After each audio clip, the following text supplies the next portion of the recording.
મિત્રો, શું તમે જાણો છો કે તમારા રસોડામાં રહેલો એક સામાન્ય મીઠાનો ડબ્બો તમારી કિસ્મત ચમકાવવાની તાકાત રાખે છે?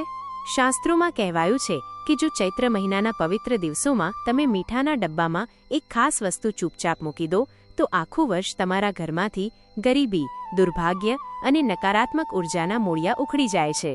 આજે અમે તમને એ ચમત્કારિક રહસ્ય જણાવવા જઈ રહ્યા છીએ કે મીઠાના ડબ્બામાં એવી કઈ ગુપ્ત વસ્તુ રાખવાથી ધનનો એવો વરસાદ થશે કે પૈસા ગણવા માટે પણ તમારે માણસો રાખવા પડશે. પ્રિય ભક્તો, માતા લક્ષ્મીના આશીર્વાદ મેળવવાનો આ સૌથી સરળ અને અચૂક માર્ગ છે. તંત્રશાસ્ત્રમાં વર્ણવેલી આ વિધિ તમારા જીવનમાં સુખ સમૃદ્ધિનો ભંડાર ભરી દેશે. પણ તે પહેલાં, જો તમે ઈચ્છો છો કે માતા લક્ષ્મીજીની કૃપા સદાય તમારા અને તમારા પરિવાર પર રહે, તો આ વિડીયોને અત્યારે જ એક લાઇક કરી દો અને આપણી ચેનલને સબસ્ક્રાઇબ કરવાનું ભૂલશો નહીં. સાથે જ કમેન્ટ બોક્સમાં પૂરી શ્રદ્ધા સાથે જય માં લક્ષ્મી જરૂર લખજો. ચાલો જાણીએ એ ગુપ્ત વસ્તુ વિશે જે બદલી નાખશે તમારું ભાગ્ય.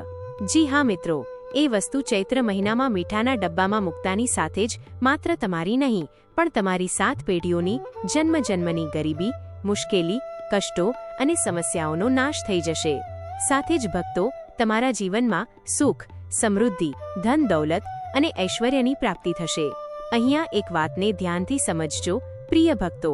વ્યક્તિના ઘરમાં જે મીઠાનો ડબ્બો હોય છે તેનો સીધો સંબંધ તે વ્યક્તિની આર્થિક સ્થિતિ સાથે હોય છે.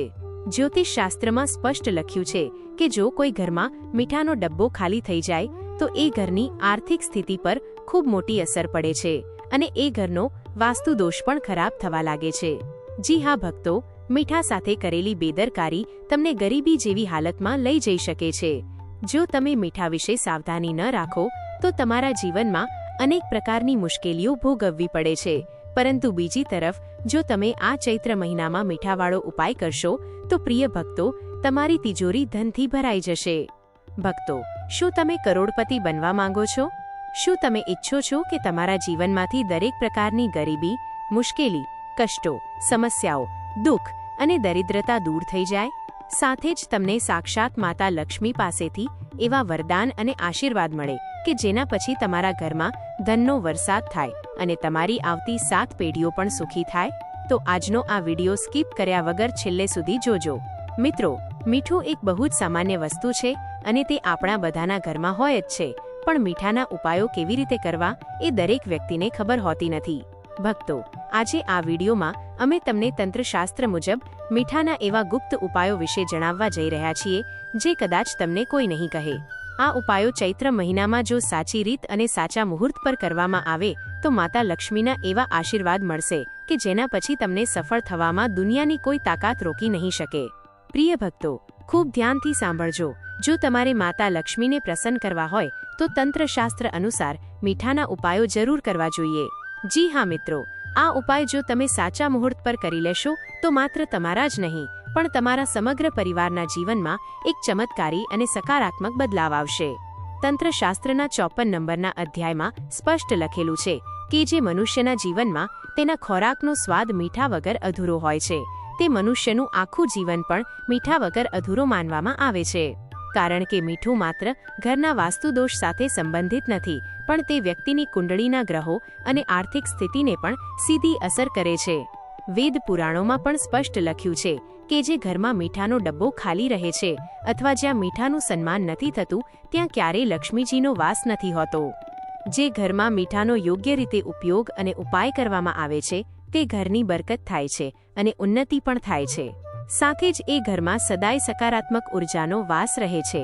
ભક્તો, આજે અમે તમને મીઠાને લઈને કેટલીક એવી નાની બાબતો વિશે માહિતી આપવાના છીએ જેના પર તમારે ખાસ કરીને ધ્યાન આપવું જોઈએ જેથી રોજિંદી જિંદગીમાં આવતી તકલીફોથી તમે સદાય મુક્ત રહો. બીજી તરફ, અમે તમને મીઠાના એવા ઉપાયો વિશે જણાવીશું કે જેને તમે પ્રાચીન ગ્રંથો અનુસાર સાચી રીતે કરી લેશો તો તમારા આખા પરિવારના જીવનમાં ખુશીઓનો ભંડાર ભરાઈ જશે. જો તમારા ઘરમાં વાસ્તુ દોષ છે તો ઘરના સભ્યોના મનમાં ઘણી ચિંતાઓ રહેતી હોય છે. ક્યારેક ચીડિયાપણું કે બેચેની લાગે અથવા તમારું મન કોઈ કામમાં ન લાગે તો સમજવું કે ઘરમાં નકારાત્મક ઉર્જા વધી ગઈ છે. આ નકારાત્મક ઉર્જાને દૂર કરવા માટે ચૈત્ર મહિનામાં મીઠાનો એક સરળ ઉપાય કરવો પડશે. તમારા બંને હાથમાં આખું મીઠું ભરી લેવું અને થોડો સમય ત્યાં જ બેસી રહેવું. પછી આંખો બંધ કરીને મનોમન તમારી બધી મુશ્કેલીઓ દૂર થાય તેવી પ્રાર્થના કરી આ મીઠું વોશ બેસિનમાં નાખી પાણીથી ધોઈ નાખવું. બસ આટલું જ ધ્યાન રાખવું કે આ મીઠું કોઈના પગમાં ન આવવું જોઈએ. આ ઉપાય કર્યા પછી તમારું મન એકદમ શાંત થઈ જશે અને તમારા જીવનમાં આનંદ આપોઆપ આવવા લાગશે. ધન અને બરકત માટે મીઠાને હંમેશા કાચના વાસણમાં જ રાખવું જોઈએ. કાચના વાસણમાં મીઠું ભરી તેમાં 4 થી 5 લવિંગ નાખી દો. આ એક એટલો શક્તિશાળી પ્રયોગ છે કે તેનાથી ઘરમાં ધનનો પ્રવાહ તેજીથી શરૂ થાય છે અને ઘરમાં ક્યારેય ધનની કમી આવતી નથી. હવે તમને તે મુખ્ય ઉપાય જણાવી દઈએ જેને મીઠાના ડબ્બામાં રાખવાથી માતા લક્ષ્મી અત્યંત પ્રસન્ન થાય છે. મીઠું રાહુ અને કેતુ સાથે પણ જોડાયેલું માનવામાં આવે છે. એટલે જો તમે તમારા રસોડામાં મીઠું રાખો છો તો તેને પ્લાસ્ટિક કે લોખંડના ડબ્બામાં ક્યારેય ન રાખવું. કાચના વાસણમાં મીઠું ભરવાથી તમારા ગ્રહો શાંત થાય છે. તેમાં જે ગુપ્ત વસ્તુ તમારે મૂકવાની છે તે છે આખા લવિંગ અને એક નાનો તજનો ટુકડો. આ બંને વસ્તુઓ મીઠાના ડબ્બામાં દબાવીને રાખી દો. આવું કરવાથી તમારા ઘર પર શનિ, રાહુ અને કેતુ જેવા ઉગ્ર ગ્રહોની ખરાબ નજર પણ અસર નહીં કરી શકે. જો તમારા પર શનિની સાડાસાતી ચાલી રહી હોય તો તેની અશુભ અસરો પણ ધીમે ધીમે સમાપ્ત થઈ જશે અને તમારી સમૃદ્ધિના દ્વાર ખુલી જશે. મિત્રો, આ એક એવો અચૂક ઉપાય છે કે જો તમે કોઈ પણ પંડિતને પૂછશો તો તે પણ ચોક્કસ કહેશે કે મીઠું તો દરેકના ઘરમાં હોય છે, પણ તેની શક્તિનો ઉપયોગ કેવી રીતે કરવો એ જ મુખ્ય કળા છે.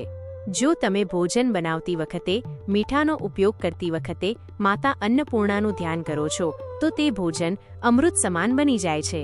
ચૈત્ર મહિનામાં આ ઉપાયો કરવાથી તમારું દુર્ભાગ્ય તમારાથી લાખો ગાઉ દૂર થઈ જશે. હવે જે બીજો ઉપાય છે તે છે દરિદ્રતાથી મુક્તિ મેળવવાનો મહા ઉપાય.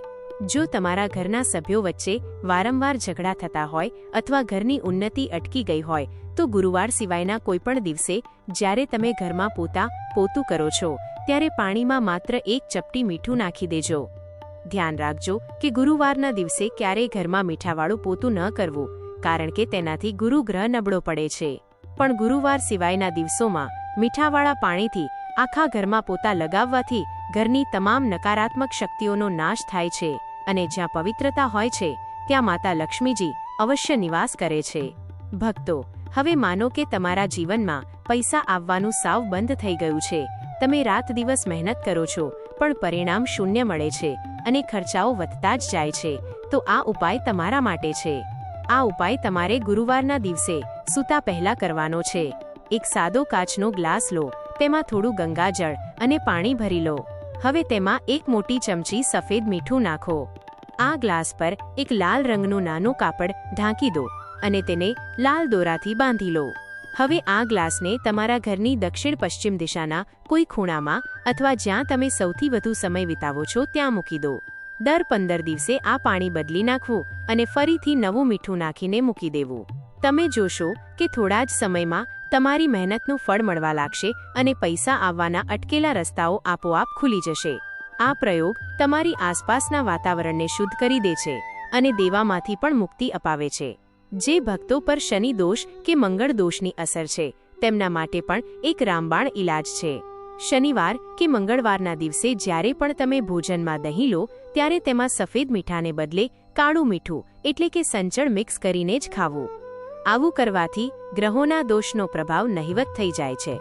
શાસ્ત્રો કહે છે કે દોષોને સંપૂર્ણ નાબૂદ કરવા કદાચ શક્ય નથી, પણ તેના પ્રભાવને ચોક્કસપણે ઘટાડી શકાય છે. જો તમે નિયમિત આ આદત પાડશો તો તમારી આર્થિક સ્થિતિમાં ચમત્કારી સુધારો જોવા મળશે. હવે છેલ્લે એક એવો ઉપાય જે તમારા દુર્ભાગ્યને ભાગ્યમાં બદલી દેશે. આ ઉપાય તમારે સતત 21 દિવસ સુધી કરવાનો છે. રોજ સવારે જ્યારે તમે સ્નાન કરો ત્યારે નહાવાના પાણીમાં 1 નાની ચમચી મીઠું ઉમેરી દેવું. ગુરુવારના દિવસે આમાં મીઠું ન નાખવું, બાકીના 6 દિવસ આ ઉપાય કરવો. 21 દિવસના આ પ્રયોગથી તમારા શરીરમાંથી અને તમારી આભામાંથી તમામ અશુભ તત્વો દૂર થઈ જશે અને તમારો ભાગ્યોદય થશે. પ્રિય ભક્તો, આજના આ વિડીયોમાં જણાવેલા મીઠાના ઉપાયો અત્યંત ગુપ્ત અને પ્રભાવશાળી છે. ચૈત્ર મહિનો એ શક્તિની આરાધનાનો મહિનો છે અને આ સમયમાં કરેલી ભક્તિ અને ઉપાયો હજારો ગણું ફળ આપે છે. તો મોડું ન કરો, આજે જ તમારા રસોડાના મીઠાના ડબ્બાને કાચનો કરો અને તેમાં લવિંગ રાખવાની શરૂઆત કરો.